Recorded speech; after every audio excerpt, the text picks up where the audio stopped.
Thank you very much, Hans. With that, I have begun to pay attention to introductions, and I think that was a model example of how to be very generous, but also nicely short, something that I'm trying to learn myself. And it's a pleasure to be here, to be the last speaker, although I must say, since I'm pleased that you also talked about icing and something else, which means that you're not expecting too much from me here. And because this is very much a work in progress, and well, it's been progressing for a little while now. And it's part of a book that is my own project, as opposed to the various university projects that I direct and also write for. So at some point later on, if you're interested to hear or discuss how this fits with my larger book project, I should just give you the title of the book, since I have the title, but no semblance of the book yet. But I like the title. It's called, wait a minute, Transcendence in a Secular World, the religion or modernity in the non-Abrahamic traditions of Asia.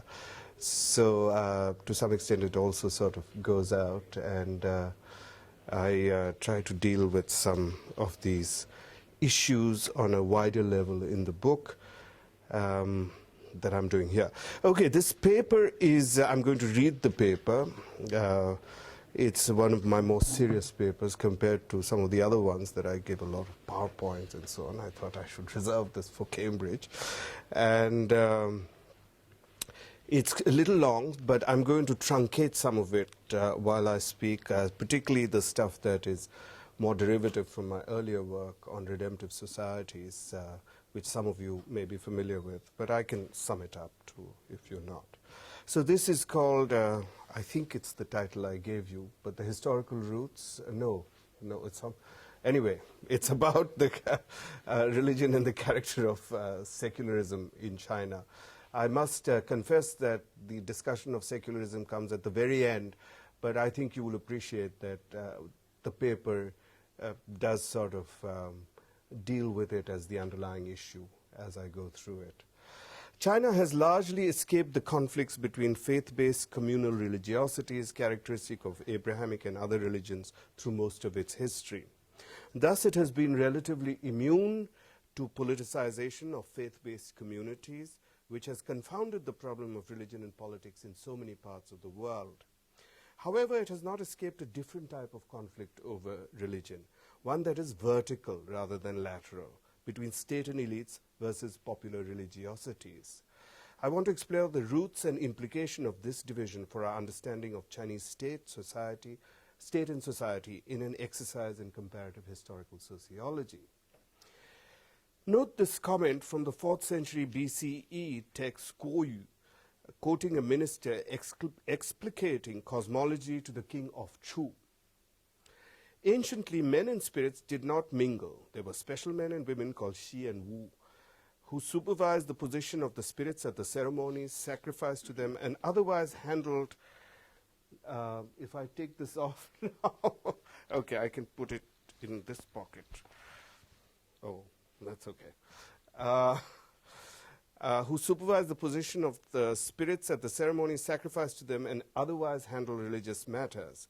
But later, men and spirits became intermingled, with each household indiscriminately performing for itself the religious observances which had hitherto been conducted by the shamans. As a consequence, men lost their reverence for the spirits. The spirits violated the rules of men, and natural calamities arose. Hence, the successor of Shahao, Quenshu, charged Chung, governor of the south, to handle the affairs of heaven in order to determine the proper places of the spirits, and Li, governor of fire, to handle the affairs of the earth in order to determine the proper places of men. And such is what is meant by cutting the communication between heaven and earth. Professor Casey Chang notes that this myth is the most important reference to shamanism and its central role in ancient Chinese politics in early China. He argues that the king himself was the most important shaman, and he and his priests sought to monopolize access to the sacred authority of heaven. In other words, the emperor, aided by his ritual specialists, not only claimed monopoly of communication with the sacred power with regard to other clergy or church, but also with regard to the people. This modality of historical authority was very different from the so-called other axial age civilizations. Axial age civilization is a concept pioneered by Karl Jaspers, who built on Max Weber, and it was developed subsequently by S.N. Eisenstadt. It has recently become important once again in historical sociology. The period is not a period, as I'll argue, covers 1,000 years from 600 BC and concerns revolutionary developments in society, philosophy, and religion across the geographical axis of China, India, the Middle East, and Greece. Thinkers and elite intellectuals sought the quest for human meaning beyond this world and beyond magic. Key to axial civilization is the split between the transcendent and the mundane.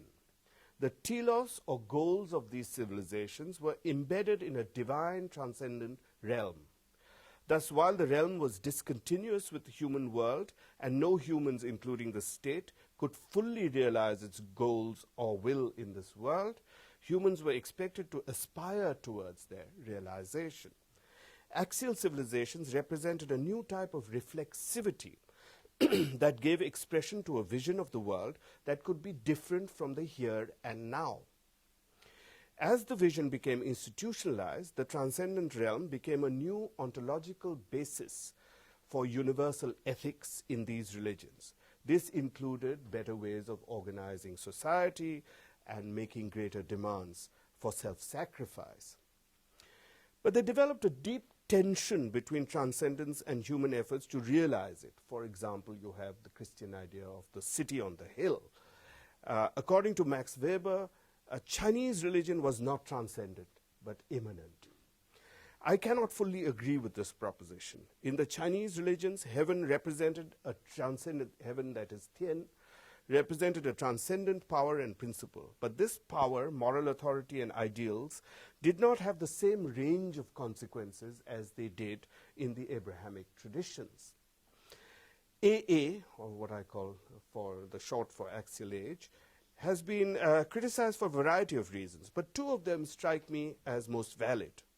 First, it is too long as a period to be usefully defined as a period, since people have used it to span the 6th century BCE to the 18th century Enlightenment. I mean, there is an argument that, and in a sense it works actually. I mean, you know, the Enlightenment is the ultimate statement that sort of destroys the basis of transcendence.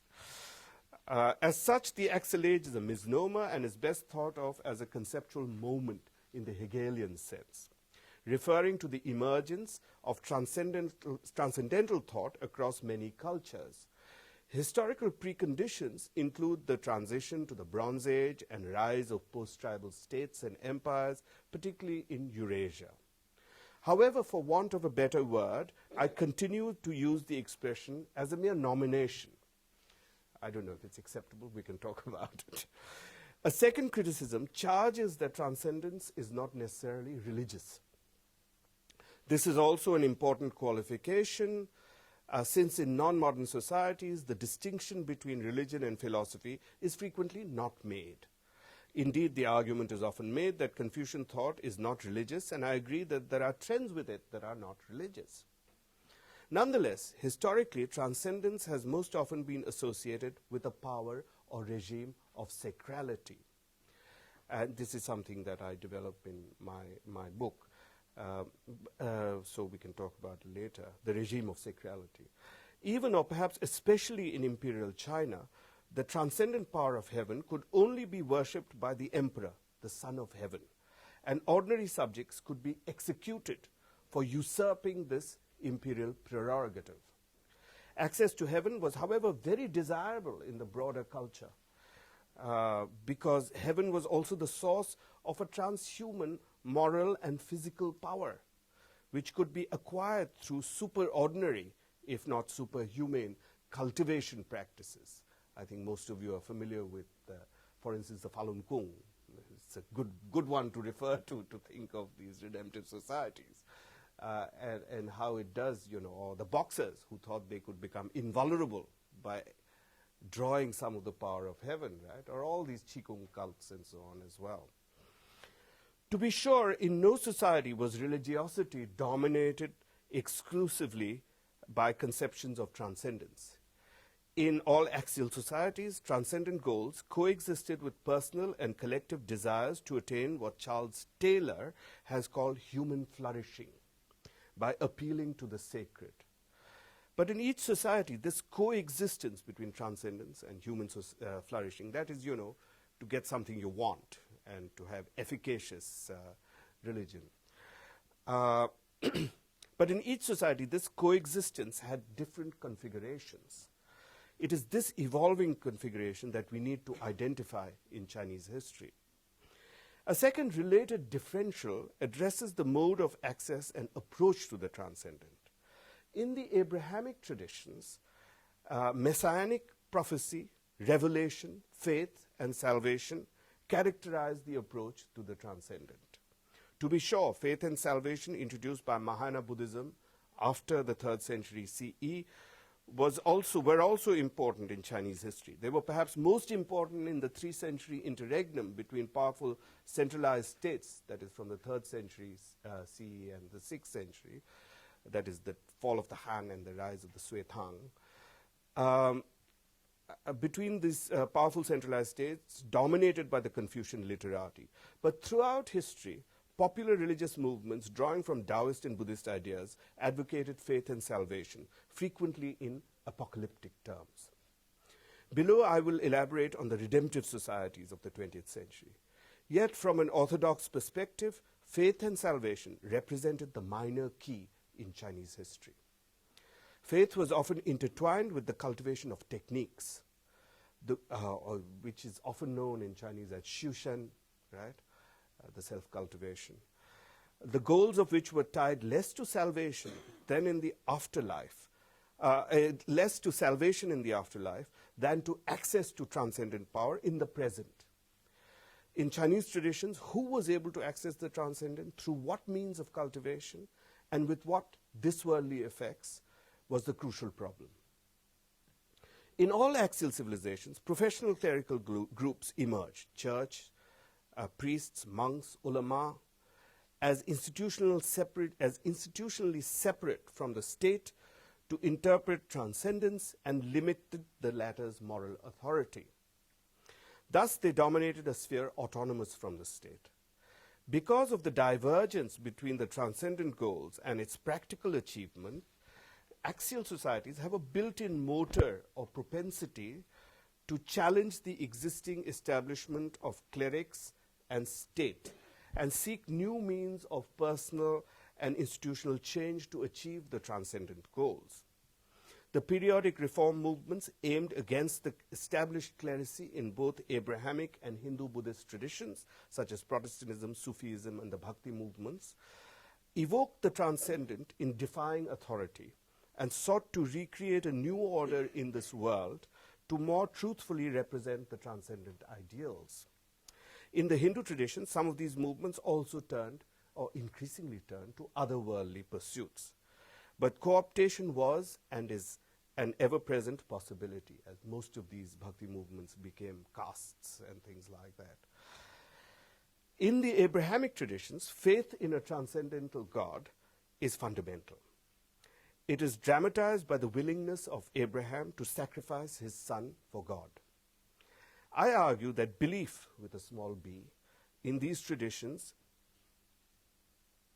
represent a different order of commitment than belief in the Abrahamic traditions, not with a small b, represents a different order of commitment than belief in non-Abrahamic traditions, where belief often refers to belief in the efficacy of gods and activities. So that's belief with a small b, right? As such,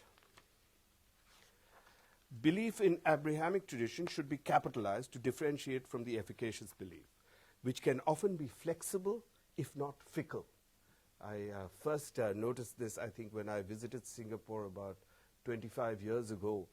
And, you know, in Singapore, Chinatown is actually very close to India town, and there are temples of different types in both Indian and Chinese temple. And you find these Chinese students who go from the Chinese temples to the Indian temples, and, you know, to make sure that, you know, every angle is covered, you know. And they're very sincere in all these different things. And we know that in these, it's sort of a microcosm of these societies.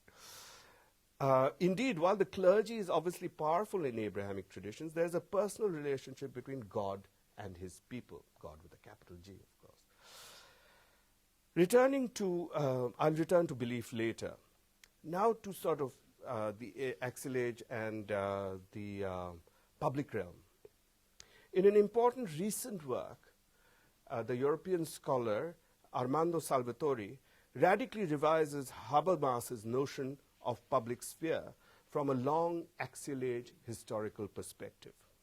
He shows how in the Abrahamic traditions, particularly in Christianity and Islam, the transcendent telos or goals not only provided an engine for change through the axial renaissance of the 13th century and the modern Enlightenment. He's the one who places the modern Enlightenment in that, but also the sacred authority to build a social bond and connective justice in the community. Here's where he comes to Habermas.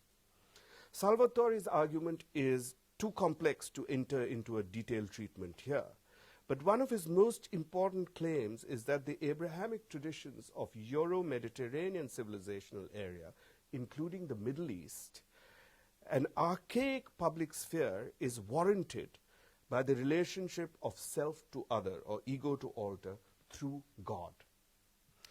He goes on to demonstrate the role of Christian monastic movements like the Franciscans and Sufi mystic brotherhoods and so on in shaping the syntheses of the axial renaissance by mediating telos and practical reasoning, or what he calls phronesis, or in other words, of linking transcendent goals with public reasoning in everyday society. So he shows how these Franciscans and these the Sufis and so on, really argued for justice in ordinary spheres and played the role of witnesses and so on, and worked for the poor and for urban communities and things. Thus, by integrating the authority of God with communicative reason, the new messiahs created a new tradition of intersubjective understandings in the public sphere. However, Salvatore rarely clarifies or identifies alter or the other in his talk about bridging or building communication between self and other. Does it represent differentiated segments within the community of the faithful or those outside of it? He indicates that in the later Abrahamic traditions, proselytizing is a central feature that goes beyond the community paradigm of the first axial breakthrough associated with the Jewish and Greek models. It was no longer enough to accomplish canonically prescribed duties and rituals to attain salvation. It became imperative to win over others to the faith and to a virtuous conduct. In other words, they had to be converted to a type of, quote, social bond based on the fellowship of faith and on the idea of a God-willed connective justice. Abrahamic religions are by no means, and I think here it's also very clear as that it then becomes an issue of what happens when, in fact, you're not connectable by God. But Abrahamic religions are by no means uniquely violent in the history of religions. However, the injunction to proselytize and the communal organization of believers with a capital B, combined with certain historical circumstances to create violently competitive forms resembling those of modern society. Abrahamic societies might be seen as proto-national societies. Thus, while they are utterly different from national societies, modern national societies, in that they had neither territorial limits nor technologies of modern social integration, The identity of believer qua believer was constitutive of the community. Indeed, we might think of them as vertically integrated communities where state, church or clergy and believer are one under God. In the Chinese and Indian traditions, such a type of vertical integration was rarely achieved, even when faith-based communities were generated within them. The Sikh faith in the 18th century under Maharaja Ranjit Singh may have come closest to such a community when they briefly held state power, but it was not committed to active proselytization. Now, I have been charged in previous versions of this paper with arguing for an essentialism, so I have a footnote here. I am not making an essentialist East versus West proposition, but rather one of entrenched institutional organization in relation to transcendent authority. Thus, for instance, we see even in parts of Christian Europe, for instance, where you had the Caesaro-Papist rule that dominated the Eastern Christian Church from 500s to the 10th century CE. Here, the emperor's legitimacy was quite autonomous from that of the church and based upon alternative traditions of royal charisma and sacrality, and as I will argue, as was the case to a great extent in China. So it's really, much more a question of what are the circumstances, what are the particular historical circumstances in which a certain, perhaps power of the clergy entrenches and becomes related to certain modes of expansion, where certain doctrinal elements become much more pronounced. I argue that transcendence, the transcendence of heaven in China, was scarcely absent in Chinese society. It played a hugely important role in Chinese history. But the political configuration in Imperial China sought to block non-imperial access to this transcendent power. In contrast to the vertically integrated and relatively exclusivist Abrahamic societies, from the perspective of transcendence, Chinese imperial society was vertically divided. Although the empire was constituted by the axiom of all under heaven, Tianxia, only the emperor was permitted access to transcendent power. A panoply of gods, spirits, and ancestors could be worshipped by the rest of the population to satisfy their desires for human flourishing. The general ban on the worship of heaven, however, is worth reconsidering. Why was the ban enforced so fiercely, unless it represented a significant symbolic source of cosmic authority? Indeed, the long history of popular uprisings challenging the mandate of heaven is evidence of the immense power of this transcendent authority. However, when we consider the institutionalized religions or traditions in Imperial China, it is clear that the separateness of Confucianism and Taoism was never fully secured because of state control. But this should not be allowed to obscure the importance of the Confucian claim on transcendent authority.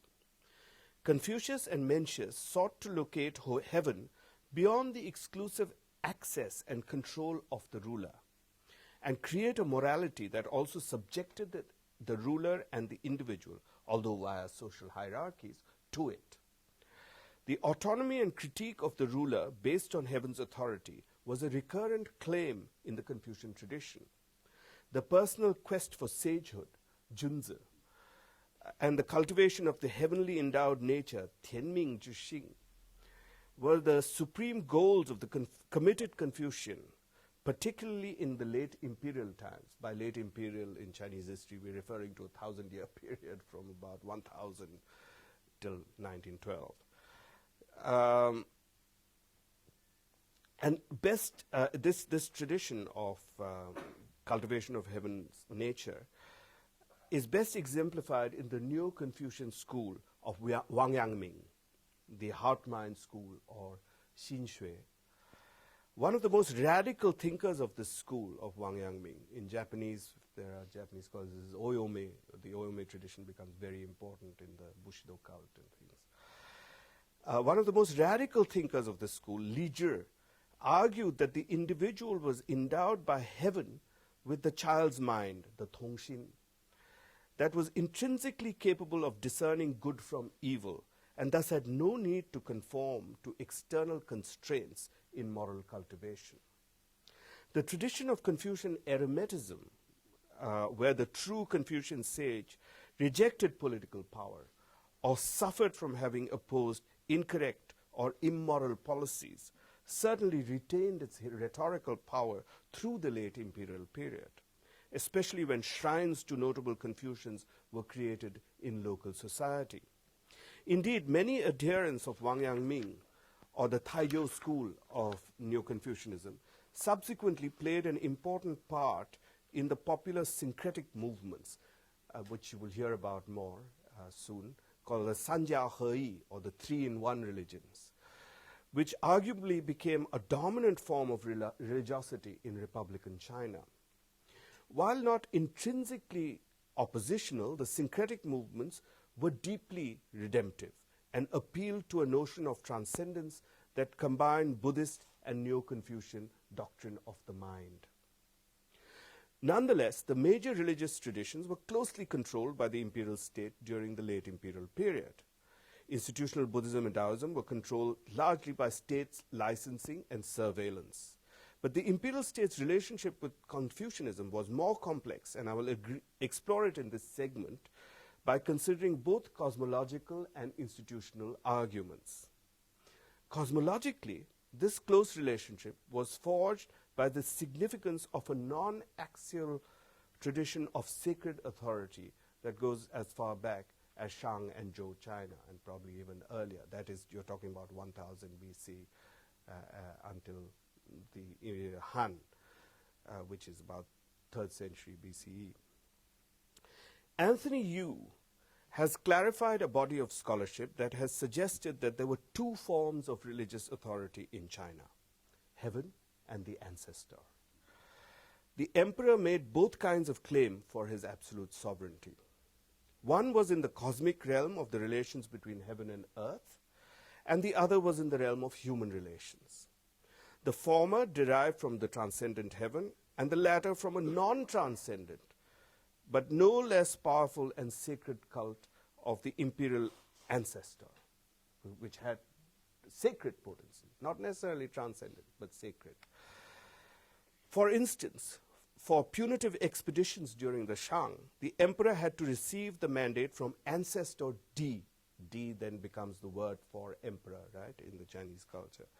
It was this pre-axial tradition of ancestor worship, or what Anthony Yu calls ancestor making, whereby rituals transform a kinsman into a symbol of divine power, that authorized the emperor to trump or preempt the transcendent power of heaven.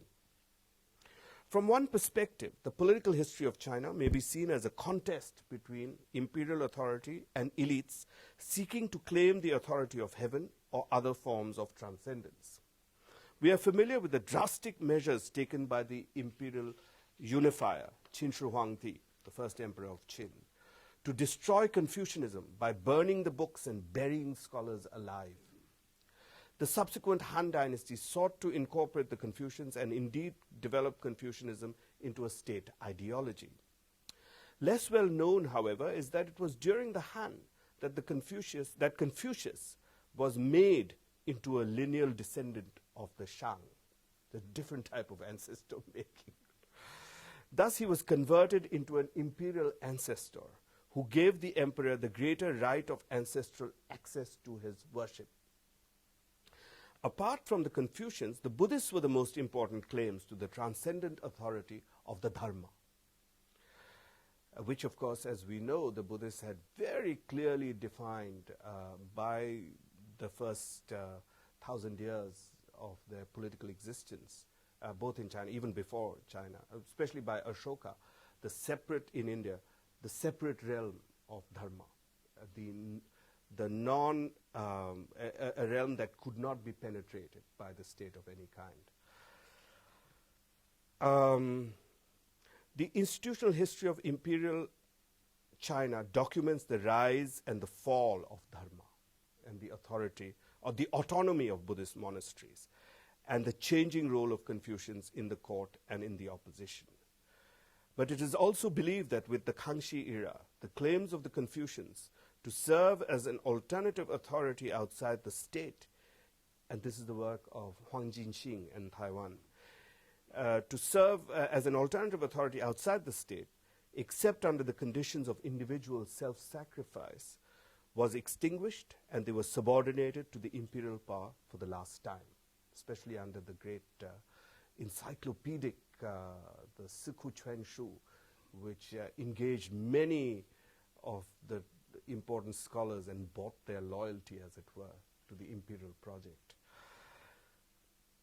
From the Confucian perspective, the elite had to fight both the incorporation by the imperial powers as well as the challenge posed by the Buddhists, and to a lesser extent the Taoists.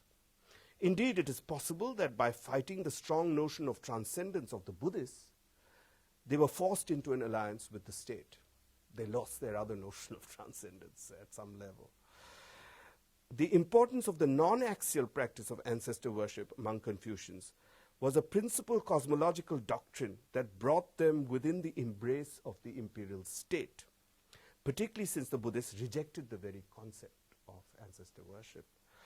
Indeed, according to Kai Wing Chou, the orthodox Confucian reaction against the heart-mind school of Neo-Confucianism emphasized not simply ritualism, but ancestral ritualism and the lineage system to counter the moral autonomy of the Taizhou Neo-Confucianists and the syncretists, the three-in-one types, and so on. Indeed, some among the orthodox Zhengzhou Neo-Confucianists attacked their rivals' views of Di as a supreme deity and instead insisted on regarding the Di right as the right to the king's first ancestor. Thus, they associated this imperial right with the ideology of the descent line of the emperor rather than the worship of heaven. Early Chinese religiosity did not seem to associate death with the transcendent principle of heaven. Rather, ancestor worship was the non-axial mode of responding to the problem of death. Ancestor making involved elaborate, regular, and continuing ritual performances and sacrifices. Ancestors did not disappear into a transcendent or entirely different world. They continued to have effects in the world of humans. Only those ancestors who were not cared for with proper sacrifices and rituals became restless spirits and what we call ghosts, while those who were cared for properly conveyed good fortune to their filial descendants. Such an anthropomorphic conception of the deceased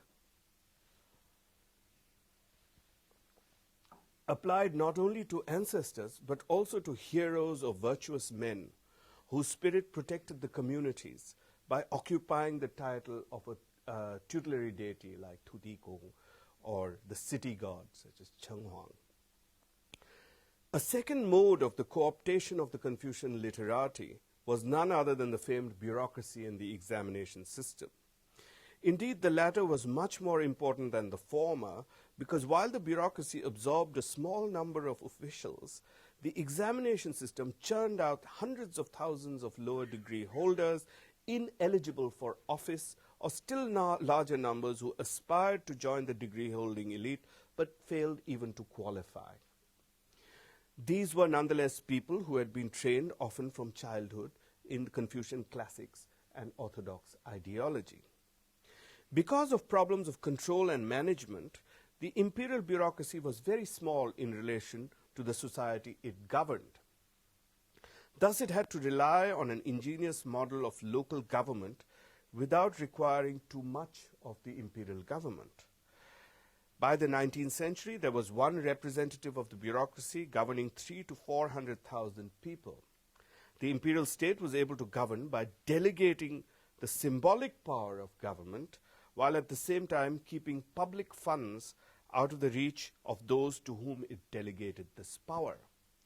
The literati or degree-holding gentry, the shenshi, recruited through the examination system, possessed the right and symbolic power to distinguish themselves as an elite by their formal access to officialdom. Is there any way we can reduce the heat a little, or is it all centrally controlled? That's okay. I can survive. Huh? Dictator of heaven. Oh, now everybody else is taking off. Maybe it'll communicate to me. Thus, the Shenshi, the gentry, were designated as community representatives who had the sanction of the imperial state to manage their own problems. Perhaps the Fengjian model of imperial times did have an influence. The gentry society model involved the entrustment of an ideologically state-oriented elite with the imprimatur of state power without expending fiscal and political power on social maintenance. By the Qing dynasty, that is the last dynasty, 1644 to 1911, an orthodoxy had thus been built around the imperial state, which included the lineage ideology, a state-oriented literati, and an elaborate state cult. The last included reverence to Confucius and Confucian doctrines, but was by no means exhausted by them. The sacrifices and reverences, the jisi, performed by the emperor as the supreme priestly figure to heaven and the deities such as Kwanti, the god of war and loyalty, was reproduced through the state cult of sacrifices by bureaucrats and village leaders all the way down to the tutelary deity of the village. This was the territorially scriptive and the bureaucratic model of religion. Thus, the imperial state in Qing China had built an elaborate apparatus of ideological orthodoxy that included cosmological and institutional modes of securing elite loyalties, made possible in large part by the existence of a relatively open meritocratic system, which fostered aspirations of upward and stateward mobility among the elites. So the state was the show in town, the biggest show in town. The genius of this imperial system may be seen in comparison to the European states, which were radically transformed by commercial and cosmological, that is to say, Protestant revolutions. The Chinese state was able to forestall the destabilization caused by the pervasive commercialization, which burgeoned for a much longer period, from 1000 AD on, from the Tang Song period. In Europe, this destabilization ultimately led to the rise of commercial bourgeoisies that overthrew the imperial orders. But in China, the rural and urban commercial elites were often co-opted into the imperial system. But if the Qing state was able to co-opt the elites, what about the vast realm of popular society? Early observers of community religion in village society were deeply impressed by the pervasive presence of the state cult, particularly as expressed in the tutelary deity gods and the celestial bureaucracy, which seemed to penetrate all the way into the household level. You know, the kitchen god there had to report all bad goings-ons to the village god, to the city god, and ultimately to the Jade Emperor. More recently, Stefan Feuchtwang and others have argued that the differences between popular religion, community religion, and the imperial orthodoxy were both organizationally and cosmologically significant. Popular religion conceived the cosmos as more personalized and violent, with threatening and rewarding forces operating through mythic efficacy. Licensed institutionalized versions of Buddhism and Taoism seem to have a relatively marginal role in the lives of ordinary people by the Qing in community religion. Thus, for instance, Buddhist monks were mainly called on to perform funerary rites, and Taoists for various other ritual services, including magical and prophesying performance and exorcism in particular.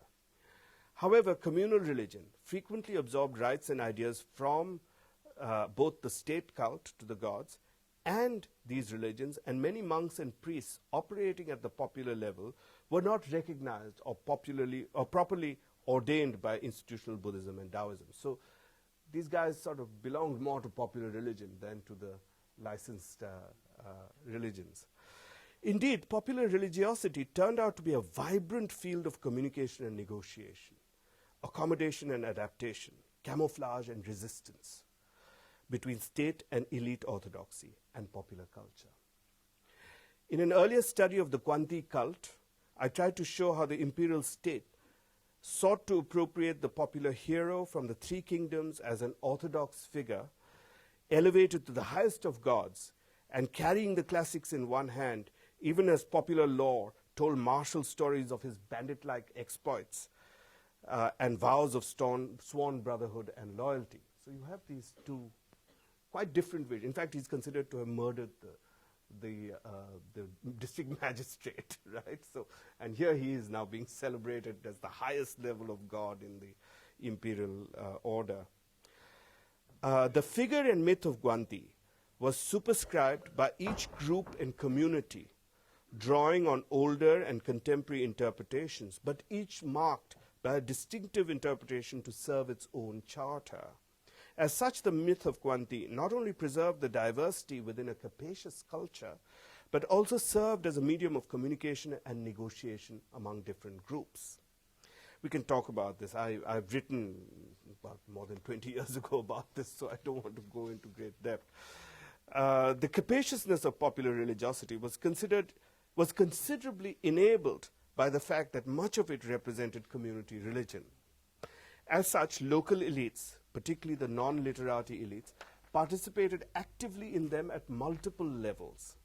Thus, on the one hand, they took part in the state-mandated territorial cults, but they also undertook the leadership of local ceremonies and communal festivals, including the all-pervasive practice of spirit mediumship.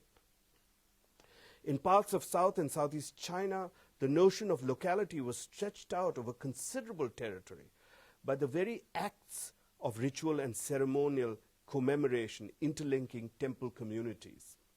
Such activities were important expressions of community leadership, networking, and sources of authority for the local elite.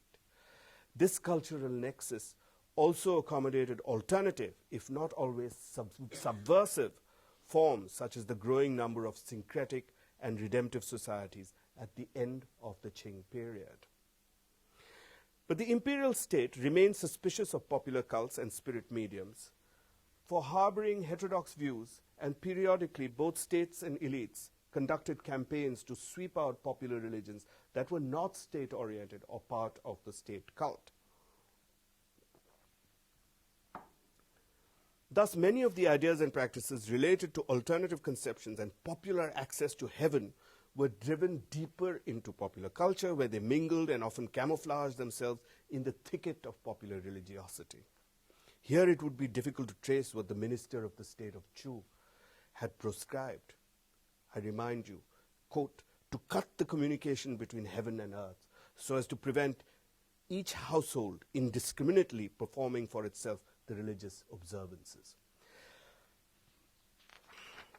Buddhist and Buddhist sectarian groups would often utilize the tropes of popular culture to accommodate orthodoxy and negotiate the salvationist aspects of the religion, which were often viewed as heterodox. In particular, renunciation was regarded as anti-filial. The popular story of Mu Lian instructs that children who have taken the vow of celibacy nonetheless perform the greatest and most valorous deeds of filial piety. Rescuing their immoral parents from evil forces represents this kind of accommodation.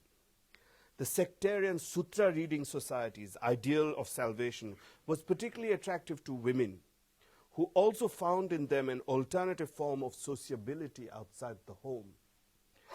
The story of Miao Shan speaks particularly to a kind of sectarian feminist filiality. In this story, a young woman who refused to marry the man of her father's choice is thrown out of the family and joins a nunnery. However, when her family subsequently suffers deep troubles, she returns with the powers of the Bodhisattva to rescue them. So this is the kind, and in fact, this is a version of Kuan Yin, the great goddess of compassion. But this is a much more personalized version of the same story, which is told in different ways. And you see how there is this, it sort of pays respect to filial piety, even while sort of listening to another transcendence, right? Beyond the sectarian society were also the syncretic societies discussed above. As faith-based salvation was largely driven into popular society, some remarkable syntheses came to be developed from the variety of transcendent ideals that became available by Ming-Qing times, namely Taoist and Buddhist ideals, as well as Confucian morality. And all of these began to speak to each other, often by using the term heaven or Tian. So, I mean, you know, you have Buddhists also who accommodate this notion of transcendence, and Tian is often equated with dharma and things like that, right?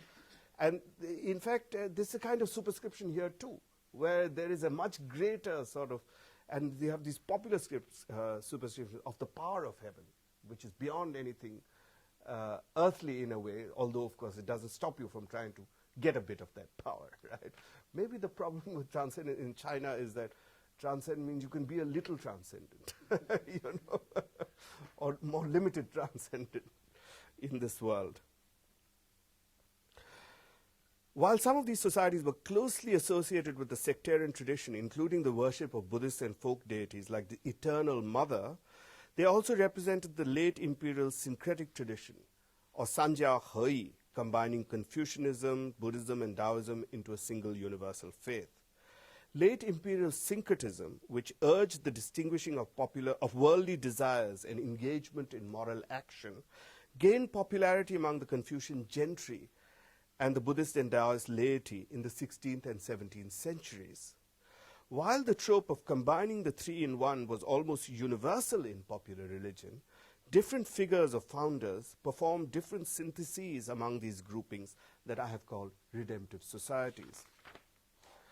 Now, I too have also written very extensively about redemptive societies, so I'm not going to, although I know most of you have probably not seen that work, nonetheless, I'm not going to repeat myself. I'll just talk a little bit about these redemptive societies.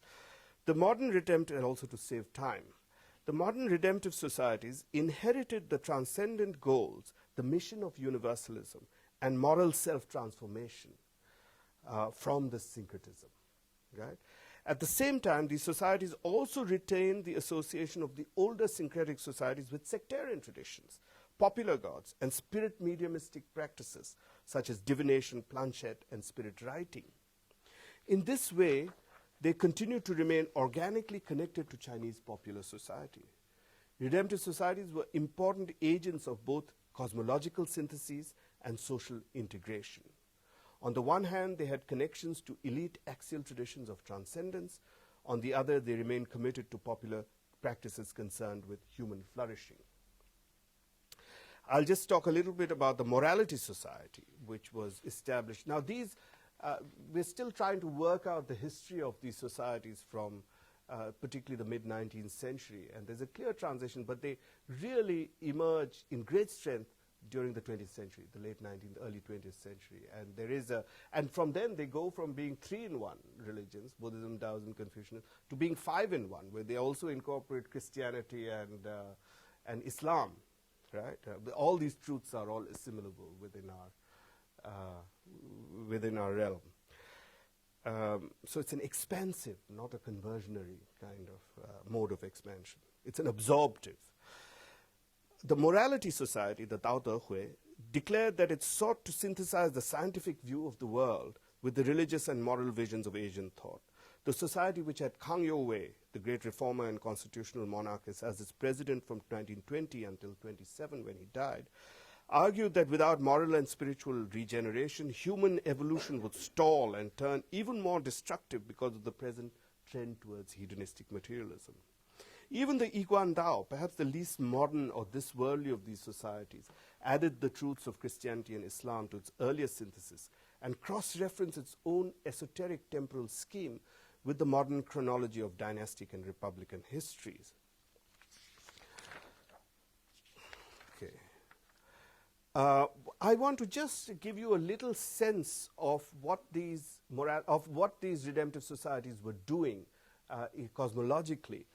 And just a little sort of idea of how they drew from the different transcendent traditions to create these programs both of change and moral self-transformation. In other words, to sort of evoke the point that I'm trying to make, that there's a certain axial element in them which causes them, which are spurs to social transformation. Although they're also very conservative. I mean, they also have very strong conservative. I mean, you can see this combination. I mean, I don't think it'll help us to come with our left-right distinctions when we approach these people.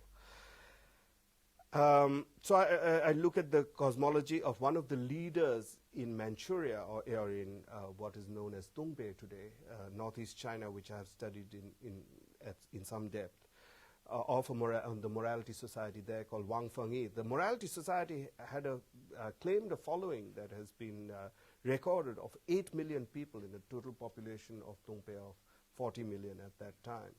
Of course, there were all kinds of different reasons, but like it or not, they had huge followings, much bigger than any May 4th movement in China.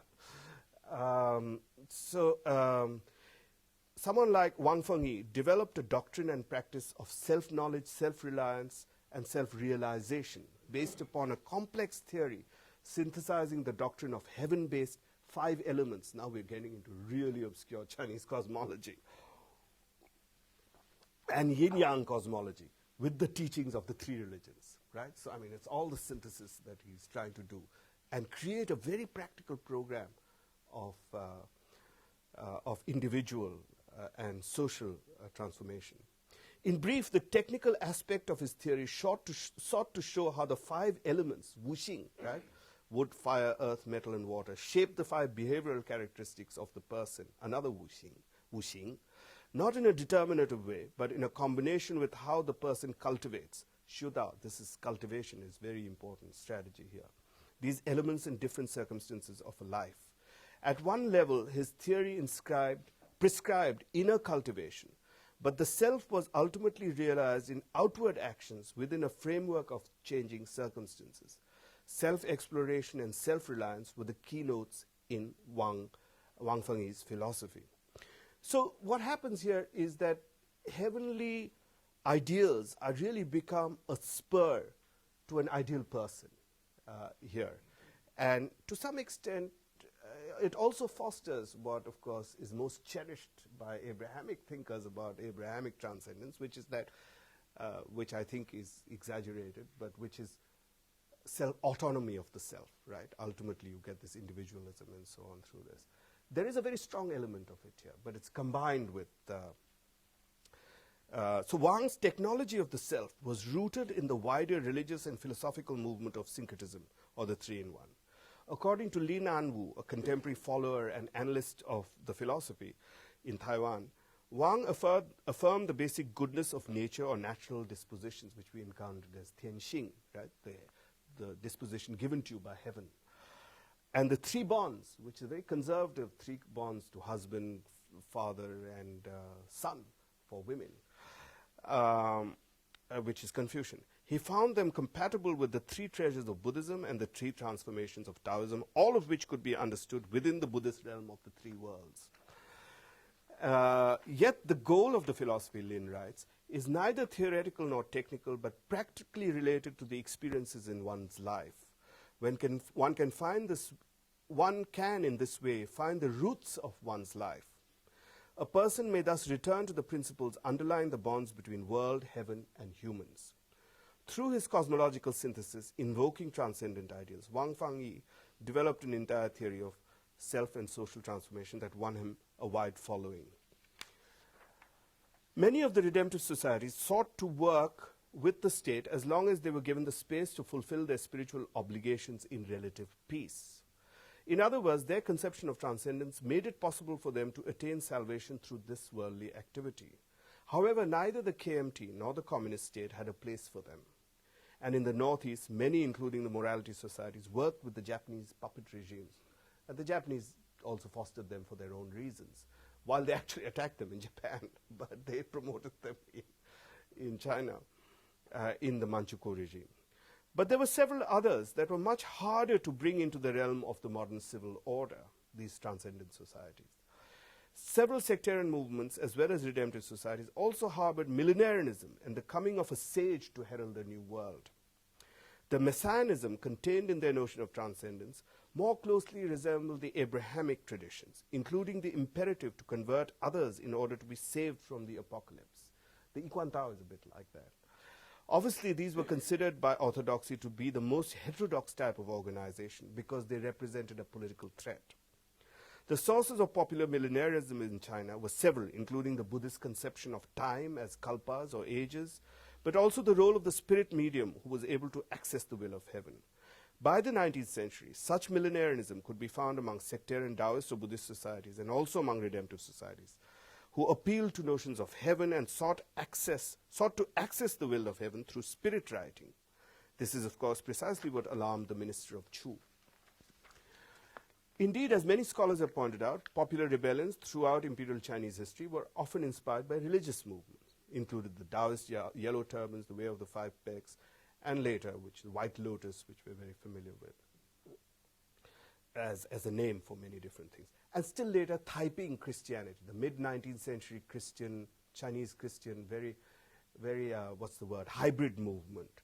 While as Christians, and they're very interesting, because while as Christians, faith was an important dimension of their religiosity, it was through the older Chinese tradition of spirit possession that the Taiping sought to establish their authority. It represented a creative intertwining of the transcendent authority of God, with a capital G here, Christian God, Shangdi, and the popular authority of spirit mediumship. Note even how the boxers would perform ritual exercises to appropriate the superior power of heaven to repulse the barbarian violation of the sacred lands. It is important to view these movements within the axial tradition of tension between transcendent and practical order. While they rebelled because of historical conditions and opportunities, as we know from our social history, they were authorized and legitimated by transcendent ideals. Even orthodox religious groups in popular society could and did invoke the gap between transcendent ideals and present order. They were, as David Ownby has put it, both against and from within the mainstream. For example, some of them condemned the Buddhist Church for having abandoned its own mission of self-abnegation and transcendence. And he talks about several things that I should probably progress with. The opposition between imperial orthodoxy and strains of popular religion over the course of Chinese history developed a certain cultural logic. Orthodoxy and the state repeatedly made the claim that this kind of popular religion represents a cover for politics. But at its core is the logic of access to transcendent power. The cosmology of religious believers tends to empower those with access to transcendent authority, but the empowerment is not by that reason political. By banning religious groups, the state extends the logic that politicizes them. The cases from Hong Kong, Taiwan, and elsewhere clarify that when the state does not deny religions their right to express their urge to transcendence, they tend to be happily non-political. In Taiwan after 1987, when the democratizing state permitted the once banned Ikuan Tao and other religions to practice in the open, many of these groups became relatively powerless, and piety followed a civic religion model. I don't think it always does, but in China, in the non-mainland cases, we have not seen one that hasn't. To sum up this section, the imperial state sought to monopolize access to the transcendent power of heaven while seeking to restrict or contain elite and popular religiosity to the non-transcendent realm of human flourishing. While it succeeded in co-opting and containing the elite traditions to such access, notions of alternative means to access or achieve transcendence were driven underground, where they were often camouflaged and turned out to be both accommodative and resistant. As a result, the fault line in Chinese religious culture and political realms emerged as one between state elite versus popular culture. In the modern West and other parts of the world following the Abrahamic tradition, this vertical division, which has also existed to be sure, was overcome by another lateral one. Here, transcendence and the individual's proximity to it were forged around faith and a belief in the monotheistic personal God. While those who believed in the same God were theoretically equal and part of the community, those who did not were excluded. Conflicts emerged over the true God and the imperative to fill the world with his transcendent truth. Non-believers were potentially the others for these communities. Of course, these faith-based communities were hardly always hostile or militant, but they were potentially or particularly so, since the state was located within the community and could drive hostilities when necessary. In the modern period, when faith-based communities became intertwined with competitive national identities, the potential for violence became much greater. The role of such faith-based communities has been relatively limited in China. As Wang Kengwu has indicated, quote, Unlike the West, which had to deal with a powerful church for centuries, the Chinese had begun with a secular outlook that ensured that no church could be established to challenge political authority. But while it has been relatively immune to the politicization of faith, at the same time, the vertical division in Chinese society has had other implications for the conception of secularism in China. The modern concept of secularism is a product of the history of Christianity in Europe that was subsequently exported and adapted to different parts of the world. In Europe, secularism developed to contain the religious warfare between Protestants and Catholics and other faith-based communities that were susceptible to politicization, partly because of the kind of vertically integrated proto-national formations I have identified above. The institution of secularism was designed to contain this competition by bringing religions under an enlarged state order and giving them limited protection from their enemies and gradually the state itself. Thus, religion became privatized or otherwise subordinated in the modern nation state. The Chinese imperial state's monopoly of access to heaven and interdiction of its worship by all others made it difficult for the development of an environment in which competitive faiths could openly thrive, thus limiting their ability to mobilize the population. Yet, despite the absence of a historical legacy of faith-based communities, the Republican state in early 20th century China quickly adopted the Western concept of secularism. Unsurprisingly, when it adopted this conception, the state was suddenly required to develop church-like organizations and associations in order to deal with a legitimate religious counterpart, right? Vincent Gossett has recently demonstrated that the Republican state sought to actually create or foster church-like organizations, thus calling into existence national-level Buddhist and Taoist organizations and associations. The Buddhists suddenly picked it up, but it wasn't successful because these guys had no popular roots, apart from the monasteries and the monastic orders, right? So, I mean, it was a strange kind of situation. It gradually understood that the modern state could secure the advantage, that is, the Republican state, gradually understood that the modern state could secure the advantages of the secular system only by mobilizing such organizations and resources within a new framework of state regulation. So in other words, it also lets us see how secularism works in this other way as part of a state-building effort, and how it's not just a separation, but actually a deployment and a mobilization of religion. At the same time, the Republican successor to the imperial state in China was able to refigure the problem of religiosity in a novel way. Since the bulk of popular religiosity was neither organized as faith-based religions nor in institutionalized churches, it was easy for the state simply to deny their status as religion. And there was a problem with the redemptive societies. The KMT first banned them completely, and then some of them, because they were, very educated, and many of them had they could make articulate arguments about religion and secularism and so on. So it was, but for the rest, popular religion, including sectarian and some redemptive societies, were variously classified as superstitious or heterodoxies. They were not only denied the limited protection that a secular state was obliged to furnish, but were proscribed and severely attacked through the 20th century. In many ways, it was much less tolerant of popular religiosity than the imperial orthodoxy had been.